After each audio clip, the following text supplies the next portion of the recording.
Salt walls are the remains of little houses. Could they be where Jesus' friends and disciples had lived?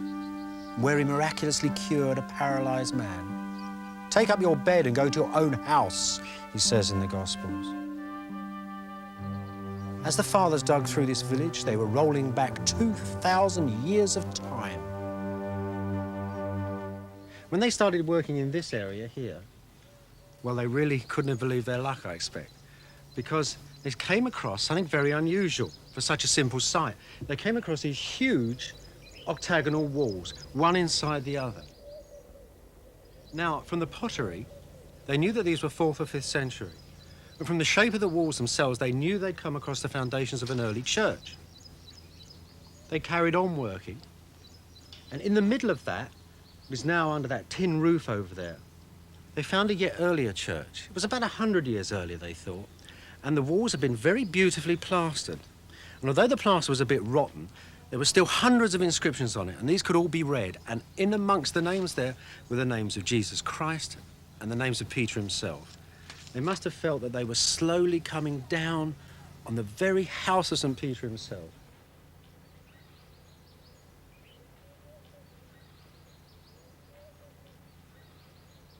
As the Franciscans dug up the earth floor, the centre of the house, they found fragments of things that, when they glued them together, looked like this.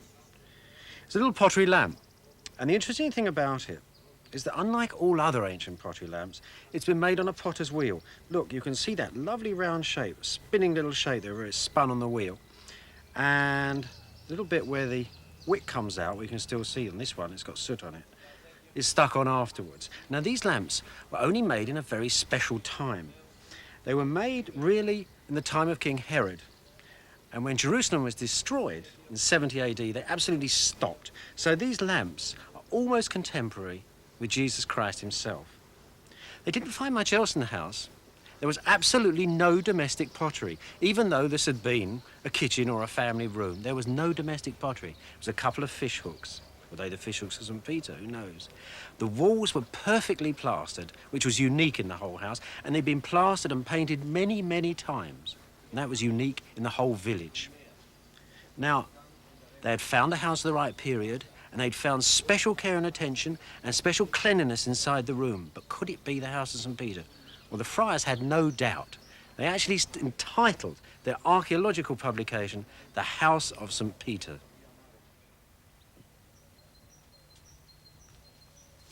Now, usually, archaeological reports are considered to be scientific documents. That means they've got to have proper scientific titles. Now, the House of St. Peter is not a proper scientific title.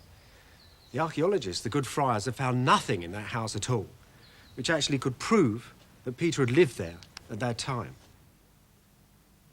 So, although their book looks like a scientific report, it really isn't one at all. And all the other archaeologists that worked in the Holy Land told them so too. All the things that had been excavated in the ancient house, the pottery, the fish hooks, and all the rest of it, were of the time of St. Peter. On that everybody was agreed. But only the friar's booklet said that the ancient house had been St. Peter's. Nothing they'd found there had proved it. All the inscriptions with Peter and Jesus' name on them had been made by Christians hundreds of years later. The only thing the fathers had proved about St. Peter at Capernaum was the power of their own belief.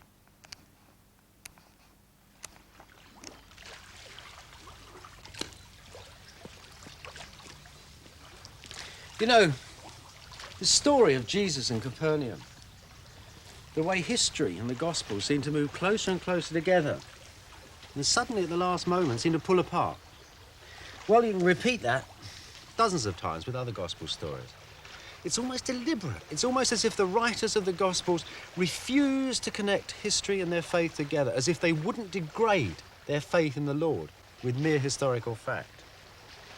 Actually, even mere historical fact requires some degree of faith. Take Alexander the Great, for example. There's a well-known historical figure for you. Well, there's 3 or 4 semi-fabulous, sort of part legendary biographies of him. That's all, really. But what there is, what the man has left, is his effect. His armies built Greek temples practically on the borders of India where he'd taken them to. His policies had reorganized all the ancient world.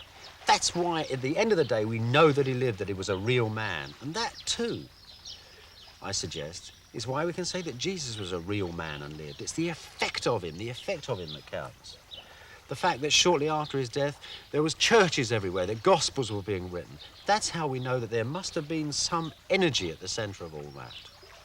But Jesus, unlike Alexander, was a humble man. Alexander's dad was a king, he was a king. There were coins, there were court things. Everything to do with Alexander was on a higher level. Jesus, however, the humble man, lived in a little fishing village. We don't know the names of anybody who lived in Capernaum. It would be unreasonable to find written documentation of Jesus or Peter the fisherman. We shouldn't expect to find it. Ordinary lives of humble people. What we can say is from those houses, from that village, from the Gospels themselves, came such an effect that we can say that Jesus was a real historical figure.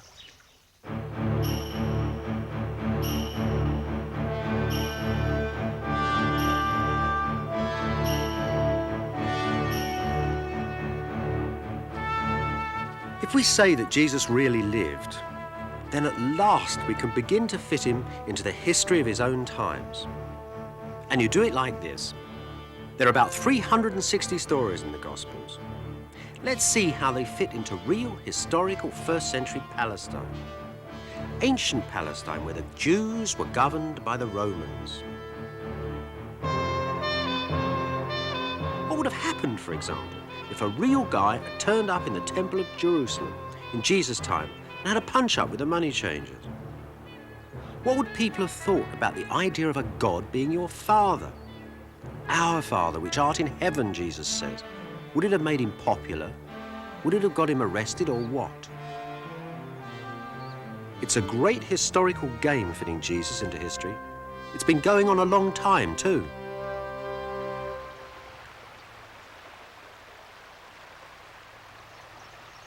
The trouble is that the Gospels tell us that the length of time from Jesus' baptism in the River Jordan to his crucifixion in Jerusalem, the span of his entire career on earth, was just 3 years. And that's a very small period of time in ancient history. There's not much to go on. I think at the end of the day, you can say now that historians have a little sort of set of rules that you can say about Jesus that are true historical facts about him. It's based on a lot of scrupulous research about the Roman Empire and the accuracy of the Gospels and how the words in the Gospels themselves deal with certain civil and civic facts. Now, historians themselves wouldn't claim, for example, the resurrection or the miracles, but what they claim is, when this man lived, that as a man preaching the things he did, walking on the earth and coming into contact with the civil, military authorities that he came in contact, that there is a likelihood that these things are true of the man. It's what you can call the historian's creed, if you like, and it's fairly short and fairly simple. It goes something like this. Jesus lived in Galilee. He preached, he healed, he had followers, he came to Jerusalem, he argued with the temple authorities, and he was crucified by the Romans. And that, they would tell you, is what you can know about this unknowable man.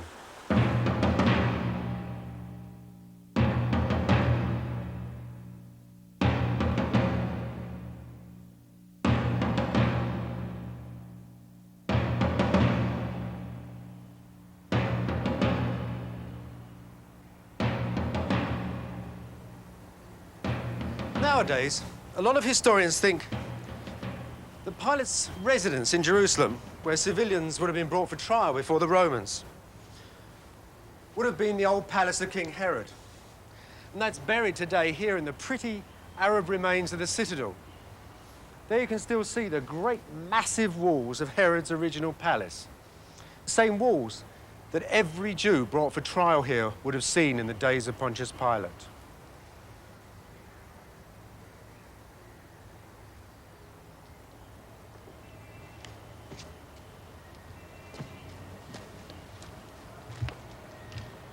It's very strange that exactly at the moment when you could expect to find Jesus entering history, when the very Son of God, the Gospel writer's Son of God, is on trial for his life, before a Roman civil court, it's very strange that at that moment, when you should be closest to him, when faith and civil law almost seem to meet, that the figure seems to dissolve.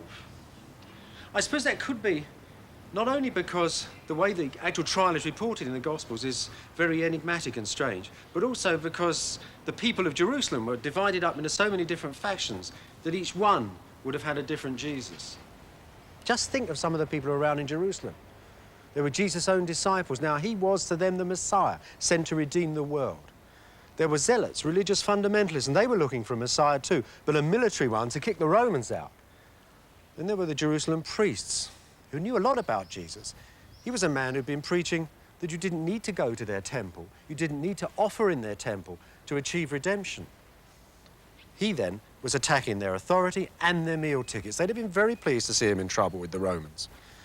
For Pilate, of course, the man in front of him, well, lonely and strange as he was another Messiah. He'd already crucified several and would crucify several more. It really didn't matter much to him at all. So think of all those people who wanted Jesus dead or martyred or going up to heaven or something. And those are just some of the opinions that would have surrounded Jesus as he was led out to execution. And that's just a reconstruction of events based on a mixture of the gospel stories and the tough political realities of the day.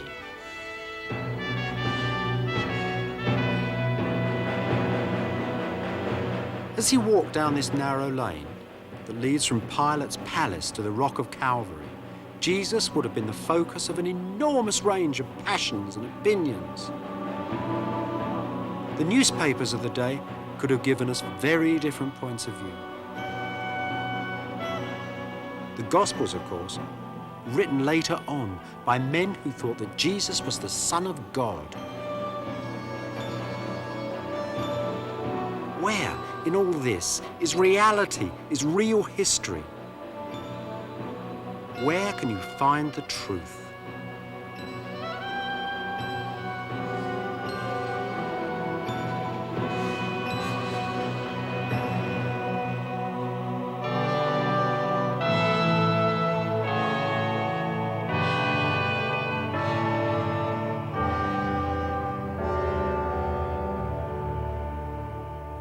Christ, hanging here on his cross upon the Rock of Calvary, has moved right out of earthly realities. He's moved from fact to faith. He hangs in the future, in the present, in the past. And all around the silent figure, men have made so many choices, seen him in so many different ways. And we only know of the man from the Gospels, and they were written generations after he'd been crucified and buried.